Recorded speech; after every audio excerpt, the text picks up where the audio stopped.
Welcome to the Embellish Podcast, where we like to talk about stories.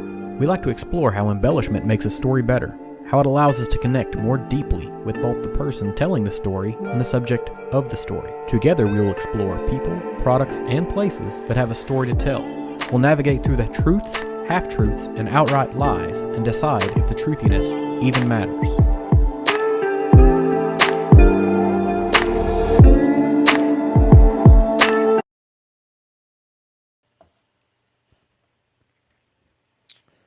All right, Robbie, let's see if we can get it now. Hopefully that resolves all of our issues. Sorry about that dead air there.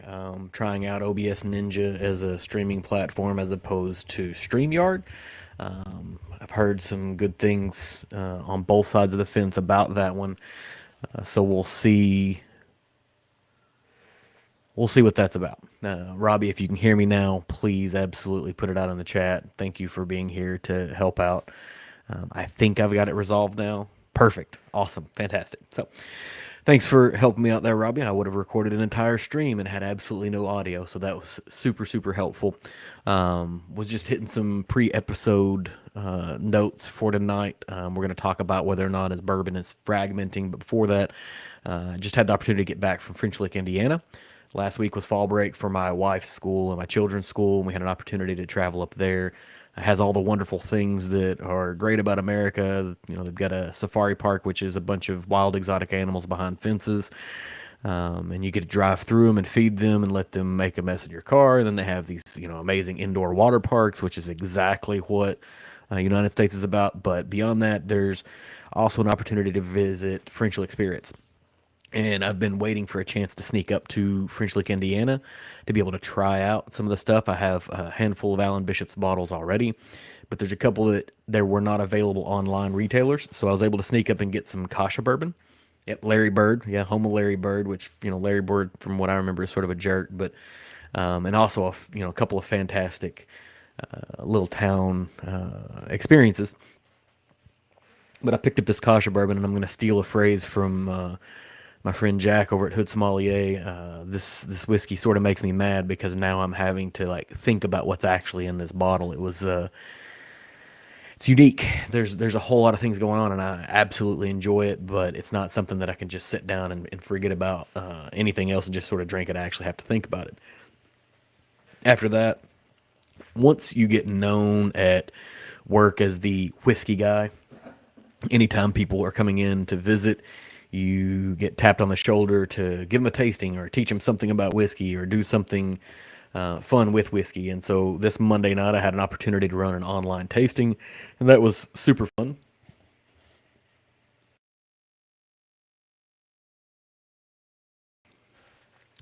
And in that opportunity, we tasted through a handful of items, had a great time. But after the tasting was over, we ran through a themed tasting. One of the attendees had brought with him some of the Maker's Mark FAE01. And for those of you that are uninitiated, you have fatty acid esters is what it stands for. And we were chit-chatting, and one of the ladies that was a part of it, she was talking about how she really enjoyed it. And I was like, oh, well, that stands for fatty acid esters. And this woman looks me dead in the eyes and goes, "What did you just say to me?" Scared the bejesus out of me because she is a rather fit human being, and I'm pretty sure she could take me in a fight. So that happened. And then tomorrow I leave for yet another trip to Bardstown. And this one's a little bit different. About 6 months ago, one of my friends calls me, and she's talking about this relay race that is happening from essentially from Bardstown through Danville and up into Lexington. She's like, yeah, it's a 36 hours worth of running, and there's 12 people on the team, and you run like 20 miles. And I was like, you sure you called the right person? I'm not sure that I'm the one for you. She's like, I need somebody to drive vans to hold the relay people. I'm like, that's a thing I can absolutely do. So tomorrow morning I head towards Bardstown for an opportunity to drive these folks around from distillery to distillery and watch them run. So this will be a super fun event. There's supposedly going to be bottles for sale. I know they're for runners, but there's a handful of the folks that are in my bus that aren't really interested in drinking whiskey. And since I'm volunteering my time, I feel like I've got an opportunity to get at it as well. I think that's all I've got for kind of the pre-read to it. So let's get into this. There's been a bunch of different people that have started talking about, is bourbon broken, and I think broken maybe is the wrong term. I think what they're really after is it fractured, because broken is much more severe, and so is it starting to come apart, and that's the first step to it. And some of those things that point towards whether or not we think that bourbon is broken is the existence of secondary markets, scarcity, inflation on prices, and maybe the three-tier system. And so that's what I wanted to talk through tonight. Not entirely sure how long tonight's episode will run. It'll run as long as it wants to. And if anyone, hey, Zachary Jones, thanks for showing up tonight. If anybody decides they were like, hey, I might want to try to join in, let me know. I can drop a link to you and you can absolutely join in and talk about any one of these things. So the first thing is the sort of the 8,000-pound gorilla in the room of secondary markets. And as whiskey nerds, we really like to get upset about the existence of whiskey markets, and I've been perplexed by that for a while, because I think if you'll find anybody who collects whiskey as an adult, if you ask them, what did you collect as a kid, you'll find that they were into comic books or baseball cards or magic cards or some other thing, telephones, pocket knives, something. They collected something in their life, and all of those things had the primary market and a secondary market. They had stores that were dedicated to reselling cards after they had been opened. They have, shows that are dedicated to selling them, to having a different price than what you paid coming out of the pack. So I'm curious as to why a human being could go on Amazon and buy a Funko Pop for $9, and then 6 months to a year later, that $9 Funko Pop is worth $300, and we as human beings are like, yeah, that's perfectly fine. But as soon as we apply the same type of logic to whiskey, it's like, how could you ever do that? And this is kind of a primary focus of, there's an article in Whiskey Advocate in the last issue that's talking about, the inflationary prices that are happening because of secondary. This is what it is on the shelf, and this is what it is. Why are we so axle wrapped or obsessed about it? And part of it is because we want good whiskey at cheap.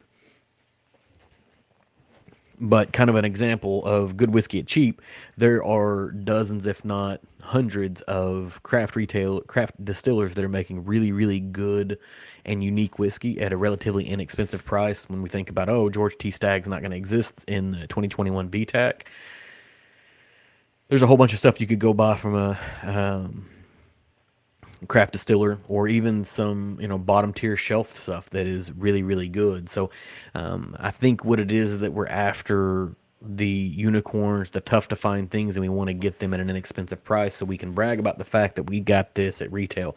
And I am as guilty of this as anybody else. I have a bottle of Weller 12 over here that I waited until I could purchase it at near secondary price or near retail price, because I refuse to do the secondary market thing. And so I'm criticizing it, while also saying, why do I care? Why do I care what's going on with any of it? And the existence of secondary markets puts retailers in this real weird place of, they know that if they sell their product at a MSRP value, there's a high probability of the person who purchased it from them taking that bottle and then selling it on the secondary market and netting a profit off of something that they could have profited on. And me as a consumer, my job is not to make more money off of whiskey. My job is to drink whiskey. And if I can make money off of whiskey, it's a little side thing. But literally their business model is to sell alcohol for as much money as you're willing to pay for it so they can generate profits. That's their responsibility. Their responsibility is not necessarily to the consumer, it's to the people who are invested in that business. And so do they sell it at a secondary price, or do they sell it at a market price, and let somebody else make the money? And I've always thought, if I were an independently wealthy individual that owned a liquor store, I would like to sell tough to find unicorn type bottles that go to the secondary market to everyday shoppers, but maybe putting the caveat on it that you got to pull the plastic off of the bottle before you walk out the door, and try to limit people from being able to resell it. But then it's like, I have these little tasting bottles that are like this right here. And I actually have the plastic shrink wrap that I can put around the neck of it, and I can shrink it back down. And whenever I ship it, like I shipped some to our friends over at Chill Filter, Robbie Deadlow, who's in the chat over here, I put shrink wrap on it. So that way the neck of it doesn't back off and it spills out the whiskey during transit as my courier that I employ to get in his car and drive to Arizona or to Idaho to deliver things. It doesn't ever spill anything. And so you could absolutely still do that. And so you're kind of running into that. And some retailers will employ a methodology of selling it to their primary customers, the people who are in there all the time, who are buying stuff and making sure that they're taking care of their customers. But even that can backfire. And I think, like Taste Select Repeat, which is an online group that did an OKI pick, and I was lucky enough to get an OKI bottle over here. The day after he put that on the market, the people who are, trying to be a part of this group and have purchased things from him in the past, they pick this bottle up and then they turn around and try to flip it on a secondary market. So should he have sold the bottle at a higher price? The Manliest Man, absolutely the Manliest Man. Let me restate. If you're watching this right now and you don't follow Chill Filtered Podcast, absolutely do that on Instagram or head over to any podcast platform. It would be preferred for you to listen to it. You absolutely don't have to listen to it. Just go give them a 5-star rating and say they're the best whiskey podcast without the word whiskey in it. I don't know. They're fantastic guys. But these retailers are faced with some really, really tough stuff. Some of them will do lotteries, and they'll have, lines wrapped around the building, and you end up with something that, like what happened at Old Forester, where people are, camping out 3 or 4 days in advance, and some of those people are likely going to sell it on the secondary market. The key is that the secondary market exists because there are people that are willing to pay more money for a bottle, and that's okay. Because if they're, satisfied with what they purchase at the price they purchase it at, I'm not going to criticize them for that at all. But it's also indicative that whiskey is not only existing, but it's thriving and it's booming. And so there's plenty of whiskey for the rest of us to get out there and get. If we want to avoid the secondary market, absolutely. And then there's this scarcity versus perceived scarcity that comes around as well. And a lot of people will spend their time slamming on somebody like Buffalo Trace because it's hard to find their standard shelf standards, or to find E.H. Taylor, to find something along that lines. And as a normal consumer, it's confusing, right? Because we think of things in a very, very, very short-term concept where you can make a thing and then you can sell a thing. At one point in time, my mom was making and selling soaps, like some craft soaps. Well, it took her a few hours to make some soap, and by the weekend she was selling it at a farmer's market. But there's a big difference between that and whiskey, and whiskey has had a chance to recover, but you're laying down something. Hey, Bourbon Lens, thanks for showing up tonight. Absolutely appreciate it. Scarcity is a tough thing to deal with from a maker side, specifically in whiskey, because whiskey is going to sit in a rick house somewhere between 5 and 7 years for most standard offerings, right? And so what you have to have is the foresight to know that 5 to 7 years from now, you're going to need to have a quantity of whiskey on hand that is relatively significant. You got to be able to predict that with a high level of accuracy, or you end up with a glut of stuff that's going to force you to sell for cheaper prices, or you're going to have to let it age for another year or two to have something. It's this like rolling game that is super tough to do, and people want to say, oh, retailers are breaking whiskey, they're making bourbon bad because they're creating a false scarcity. They're not necessarily creating a false scarcity. They want to sell every single thing they can for every single dollar that they can. The scarcity is because there's more of us buying whiskey now than there were 5 years ago, 7 years ago, 10 years ago. If you go back to 2001, almost no one was buying bourbon. And you look at it now, and there's literally hundreds, if not thousands, of different distillers that exist now that weren't here 20 years ago. And, now we're looking at, okay, we need to be able to produce, X number of proof gallons of whiskey every year, but is that what they're going to actually need in 5 to 7 years? Are we getting ready to be on the downside? And I look at this like Bitcoin. I was talking to one of my coworkers, and they were talking about how, 10 years ago, maybe not 10 years, 5 years ago, one of their friends was suggesting for them to take all of their money and put it into Bitcoin. And if you've looked at anything about Bitcoin pricing, you'll see that Bitcoin was relatively inexpensive then. They could have put $2,000, $3,000, $4,000 in and been incredibly rich now. But at what point do you get out? Right? Like you're looking at it and you keep thinking it can't go any higher and it can't go any higher. And is that where whiskey producers are today? Is they're looking at the consumption rate and the popularity of bourbon and they're thinking it cannot go any higher than this. I heard a podcast this week or last week that was talking about, Bill Samuels was one of the best at predicting market trends of consumers of whiskey, and he was able to lay down whiskey to predict for that. But I think you could take even the best of the best and put them against what's happening in whiskey right now, and you would not be able to accurately predict what's going to happen in 5 to 7 years. It could be that they need twice as much whiskey as they have now, or half as much. And that's like a huge thing. And it floats into this inflationary concept where people are like, oh well, the shelf price on a piece of whiskey or a bottle of whiskey right now is twice what it was 20 years ago, and it absolutely should be twice what it was 20 years ago. There's a lot of things that go into play there. There's some statistics out there, and I'm not going to cite where it comes from, but you can go and find where the price of whiskey did not match inflation in the United States. It was actually way under the inflation in the United States since the mid 80s. If inflation is 3% a year, whiskey price inflation was 1.5%. So when we look at 2005, 6, the prices of whiskey were probably 10 to 20% lower than what they should have been because they couldn't increase their prices. Nobody was interested in buying large quantities of bourbon or whiskey. It wasn't something that they wanted to do, so they couldn't increase the prices. Well, now that that demand is up, they can actually start increasing the prices to what they should be to cover their costs. Not only that, but the labor that goes into a bottle of whiskey is the cost of labor 5 years ago.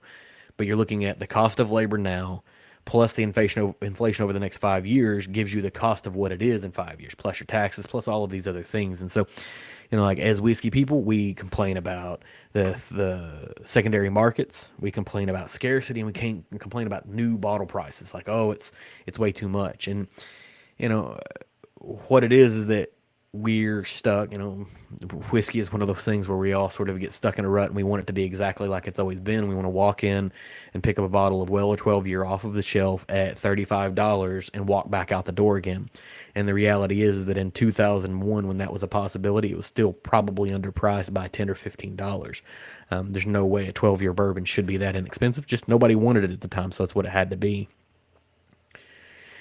I feel like I'm sort of starting to ramble, but we'll move on to the next one. So we've got this 3-tier system that exists, and this one I could go either way on. Is whiskey broken because of the 3-tier system? How's it going, Matt? Thank you for showing up tonight. Is whiskey broken because of the 3-tier system? Maybe, maybe not. Or is it fractured because of the 3-tier system? The 3-tier system does a couple of things. The 3-tier system allows for the consumer to have a somewhat of a degree of protection from retail, from whiskey brands gathering up and saying, "Hey, we're going to change the prices to this." There's a person that sits in between and it can help us understand what the price of a thing should be, or try to drive market conditions, do any number of things. But they can also artificially limit what I can get here and send it somewhere else. And so it's kind of a double-edged sword on what happens there. I think that whiskey producers might like the 3-tier system, whereas whiskey retailers probably don't, because it does take some of the onus and some of the difficulty off of the suppliers and put it on the people who are trying to sell it. How do you get at whatever it is you're trying to get at? And if you're a producer of whiskey, it also enables the brand to let someone else worry about getting it on the shelves in the store, worry about supply chains, worry about all of the logistical things that are just somewhat nightmarish. I think about the three-tier system. The distributors feel very much like a pharmaceutical sales rep. You got the people who are making the drugs, and you got the people who are educating about the drugs, and the people that sit in between have to do some degree of that education. And so your whiskey retailers, your bourbon retailers, or not, sorry, your whiskey producers, bourbon producers, are being able to shirk some of that. They have their brand ambassadors that go out and they run high-level tastings, and they get people to get hyped up about brands, but the day-to-day operation is done by that logistics specialist from the middle tier, from the distributors. Does it need some revamping? Probably. In the same way that pricing within whiskey as a whole probably needs revamping as well, because we want cheap whiskey, and cheap whiskey is rarely good, and we don't want a secondary market. But if the secondary market exists, it's probably because the pricing isn't right, and the pricing isn't right because we've said pricing should be right. So it all sort of like it's this big incestuous flip of things that make whiskey broken, so to speak. I can't I cannot be even remotely honest and look at it and say whiskey's broken, because if whiskey was broken, there wouldn't be as many craft distillers as there are today. There wouldn't be as many offerings from the varied distilleries that exist. Absolutely, yes. Distribution allows for cash flow from a distiller perspective. That's coming from Bourbon Jeeper. If you don't follow him on Instagram, you absolutely should go follow him. But it allows a company. So let's look at as a whiskey producer, a distiller. If they don't have to deal with distribution, they're not waiting to collect cash on something that they've been paying taxes on for 5 to 7 years. They're able to give it to the distributor and get their money. And now the distributor is holding that for some period of time to sell, because a super prime example of that is I pulled about a week and a half ago. I pulled a Bardstown Bourbon Company Fusion #1 off of a shelf at a local retailer. Does the local retailer, did they pay for that, or did the distributor sell it to? Like, how does it sit on a shelf for that long, and who is on the hook for that money? Well, if it was the distiller, if it was the Bardstown Bourbon Company, they would have done whatever they could to get it off the shelf a long time ago. But they collected their money on that bottle, so it's likely the distributor or the local liquor store owner that is taking on that overhead. And running a whiskey business, from the distiller's perspective, is tons and tons and tons of overhead. And yes, there is another statement that's being made here, is that each state has diverse rules to get product to the consumer, and that's what needs to get aligned first. And that's the thing, is that if whiskey distillers were interested in that, there are significant resources that they have at their disposal. Your Beam Suntories, your Sazeracs, your Barton Brands, your Heaven Hill, all of those folks have the money to make those things happen, but they're not interested in doing it because they can get their money and move on to make the next bottle of whiskey. And at the end of the day, that's what I would prefer them to do. I would prefer them to expend their efforts on making good whiskey at somewhat of a high volume, so they can satiate our market, and let someone else be in charge of distribution, logistics, selling, following the legal guidelines, doing all of those other things. Let someone else take that off of them for now. Because if, let's just say, let's run back 20 years to 2001.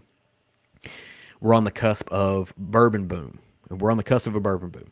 If bourbon distillers were responsible for not only the creation, maturation, or the creation, the distillation, the maturation, the logistics, and the sales of it, would they have been able to handle the boom as well as they did? And a lot of people will argue they didn't handle a bourbon boom significantly well. But if they'd had that one other giant logistical nightmare to deal with, how much worse would it have been? And so while it's painful for us, while people are that are in ABC states where the state controls it, or people that are in states where large distributors play favorites with certain retailers, those are all painful things. But would they have gone away if the distillers had had it? Probably not.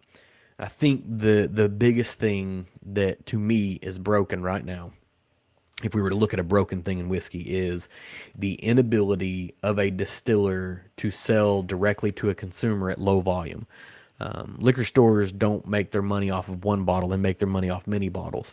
And looking at things like what Maker's Mark and Jim Beam are doing right now with their whiskey drop from Maker's Mark and the barreled and boxed from Jim Beam, those direct to consumer subscription type services, I think, are key to success, and they need to be opened up to other places. And I know Kentucky is part of the problem for all of that. We're very much a regressive buckle of the Bible belt state, and alcohol is bad. You can't. It's super confusing, and it always has been.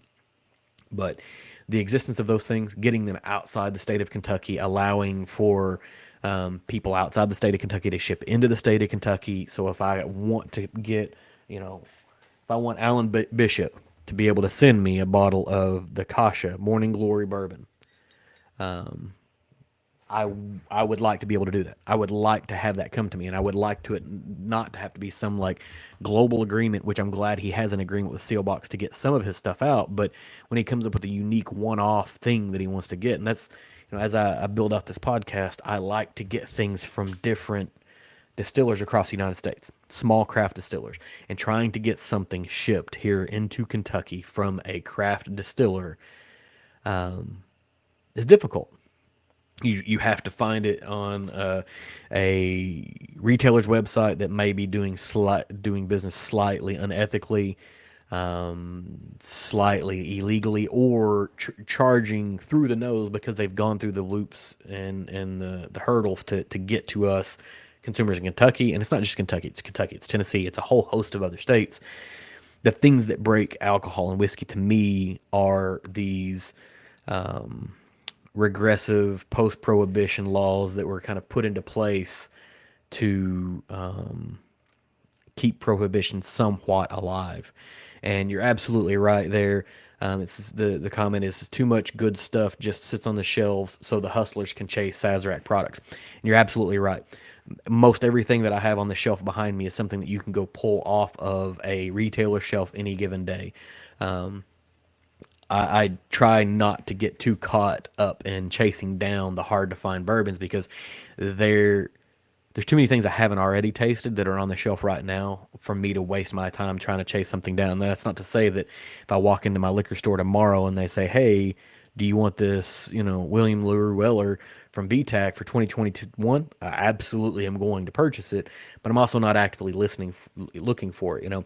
My stuff is things that are more realistically findable, and there's a lot of really good whiskey out there. There's, the 1792 shelf standards, and there's, store picks. Store picks are another thing. Store picks or private barrel picks. Like Bourbon Lens has the ability to do private barrel picks, and Bourbon Jeeper went with a couple of folks out to 291 to do a pick. Those things are going to be more unique. I mean, if you really think about it, they're more unique than any BTAC offering that you can get because it is a single barrel.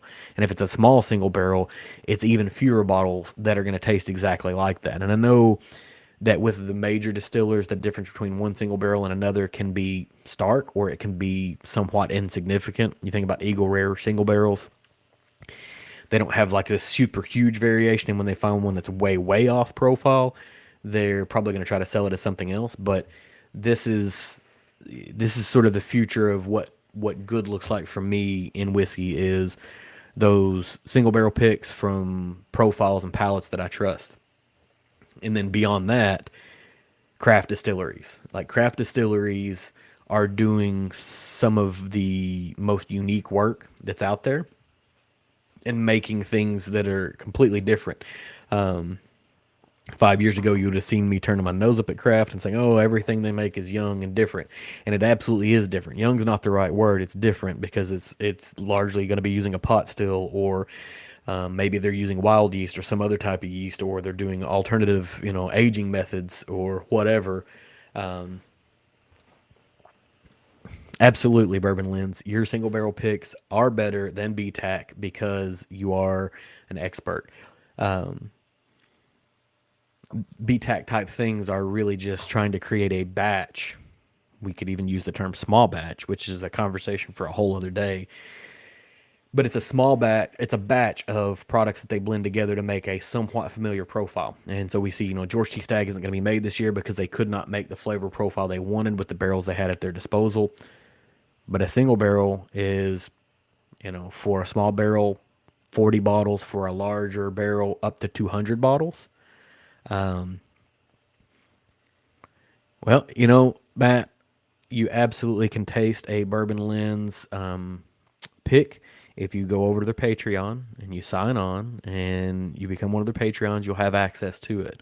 I've been Patreoning them for a little while because it's a fantastic podcast, obviously, but hop over there, go follow them, go see what they've got. They just had a 1792 foolproof, and I think they sold through that. I don't know what the next one is, and maybe he'll dump it out in the chat for you to be able to follow through on what it is, but there's always going to be some good stuff that's available there. So I think I'm hitting the part of the podcasts, whatever we want to call this. I don't know if this is even a podcast anymore. This rambling session where I'm just sort of talking into the ether. So that's where I sort of stand. Like this whole episode is around the idea of, is bourbon broken? I don't think so. I think that it is. I think it's still on its way up. I think we're going to see a lot of other things that are changing over time. I think we're going to see some more growth. I think that the future of whiskey in North America is around craft distilleries and around American single malt, but bourbon's not going anywhere anytime soon. So thank you guys, Robbie. Thank you, Bourbon Jeeper. Thank you, Bourbon Lens, for showing up tonight and hanging out. Absolutely, we'll always shout out Bourbon Lens. You guys have a fantastic podcast with a lot of interviews that I'm super jealous of. Someday I'm just gonna kind of copy your blueprint and do everything that you guys do. Appreciate everybody for being here tonight, and we are going to roll out. Thank you. Thanks for listening to the Embellish Podcast. If you like what you heard, make sure to subscribe. Check out our website at embellishpod.com and follow us on social media at Instagram and Twitter to keep up with what we have going on. If you have an idea about a story we should talk about, send it to us at embellishpod@gmail.com. And remember, whether famous or infamous, a good story mixed with a touch of embellishment makes the food you ate, the drink you drank, and the places you visited just a little more memorable.